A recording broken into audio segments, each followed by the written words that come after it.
With Victoria 3 around the corner, I think it's time that we discuss Paradox's next massive game to be launched, Europa Universalis 5. I'm gonna answer 3 very important questions. Is EU5 being developed? When is it coming out? And what can we expect from it? I've studied the dev diaries, I've scoured the forums, and I've looked for a lot of information, read through a lot of comments from developers, and pieced together all of the information that points towards these answers. If you want to get the short version to the questions, yes, EU5 is being developed. When is it coming out? Very likely that will be end of 2023 or maybe even later, depending on when it actually gets announced. And what can we expect from it? Well, that's a little bit of a more difficult question, so you're gonna have to actually listen to the whole video to get the answer for that one. So now for the long answers. Is EU5 being developed? Yes, it is. It makes sense for EU5 to be under development, considering the fact that Paradox created a dedicated team, Paradox Tinto, to work on EU4, and you would not make a team to work on an 8 years old game unless you plan on using that team's knowledge that they're gaining from working on that 8 years old game to create the newer version of that game, because end of the day, Paradox is a company, and if it doesn't make money for the company, you would not make such a massive investment like a completely new development studio. When they first released Leviathan, it was not the best of DLCs, let's say, and it did have a lot of issues, but that was mainly because the team was fairly new to EU4. That being said, within just a year and a little bit, they managed to make EU4 an amazing game. With the recent 1.33 patch and the Origins DLC, they showed that they added a lot of flavor to the game, and they added a lot of cool missions, not just conquer this, conquer that, actually flavor to the base EU4 game via the Origins DLC that was 100% Paradox Tinto, and they fixed thousands of bugs as well in the meanwhile. A lot of exploits and cheeses were fixed. That's why people that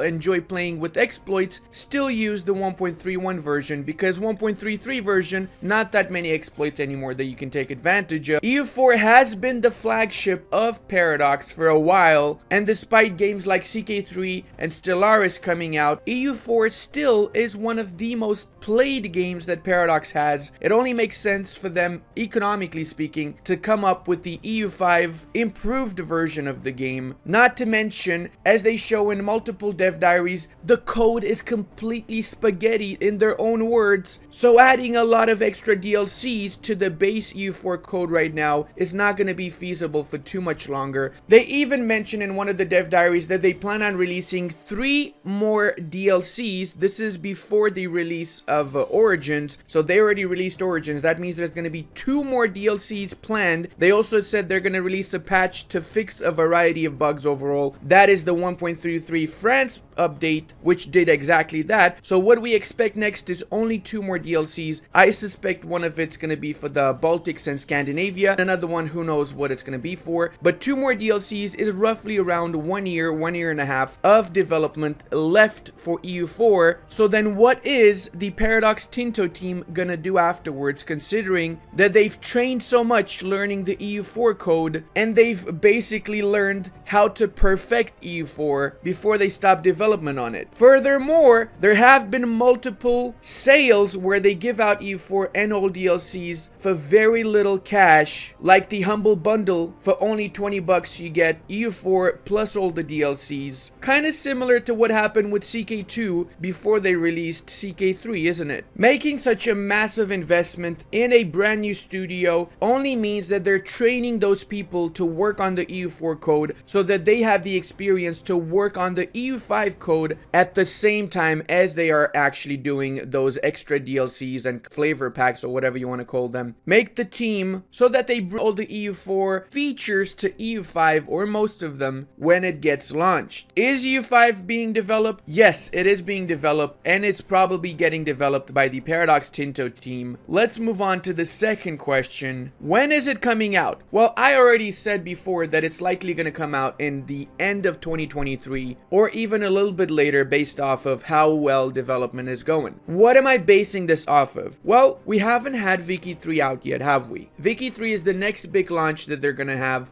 but that might be a little bit delayed, and if it does get delayed, it would not make sense for them to release Viki 3 and EU4 in the same year, especially since these are both massive games with massive communities that are expecting them. So if Viki 3 gets pushed all the way into 2023, then we will expect EU5 to come out in 2024. But if that doesn't happen, August 13, 2023 is exactly 10 years since the release of EU4 and would make a really great release day for EU5, wouldn't it? You have to also take into account the fact that it's already been 1.5 years since the Paradox Tinto team has been likely working on EU5, and it's a little bit different because all they need to do is basically port all of EU4 to a better engine, not as cluttered as the one that EU4 is right now, with better graphics and a smoother system. Speaking of bad engines, in case you guys didn't know, EU4 is not supposed to crash to desktop every time you go back to menu. That's something that they've implemented because the code is so entangled right now. It's easier for them to just relaunch the game than get 1,000 errors when you go back to main menu and then go back into 1444 date. So it's fairly safe to say that that would be one of the main issues that they're going to be tackling for EU5. And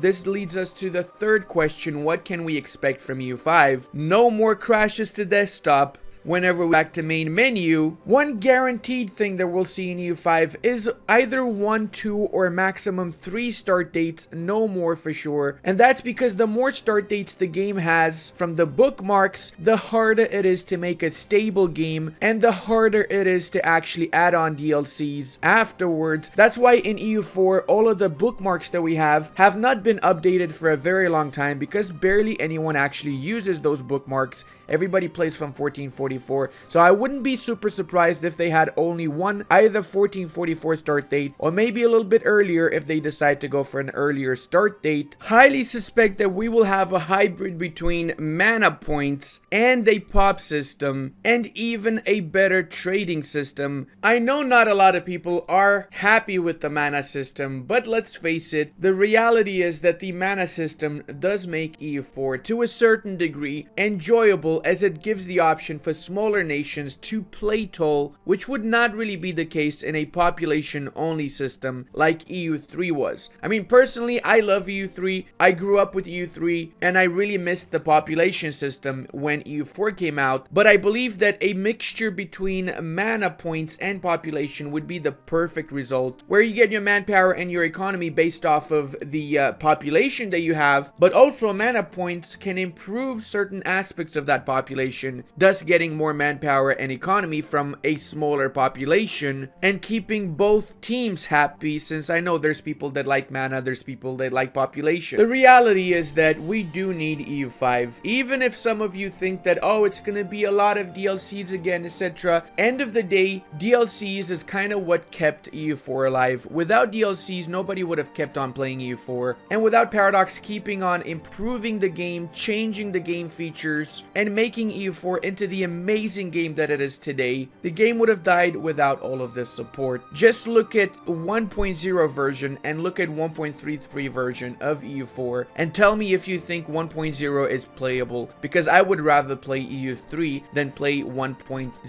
EU4. Hopefully that's not going to be the case with EU5. It was the case with Imperator, but it was not the case with CK3, and I have faith that EU5 is going to have at least 80% of the features that EU4 has, and then we just see new DLCs that improve and make EU5 a better game. And I'm really curious what you guys would like to see from EU5, so take a moment, leave a comment below, let me know what you expect from EU5, and if we get a good amount of comments and opinions, I might even make a video where we piece together all of this amazing vision of EU5 and even direct it at Paradox. Maybe one day they'll even see that video and see what the community wants from EU5, or maybe not. I highly doubt Paradox actually watches my videos, but anyway, worth a try.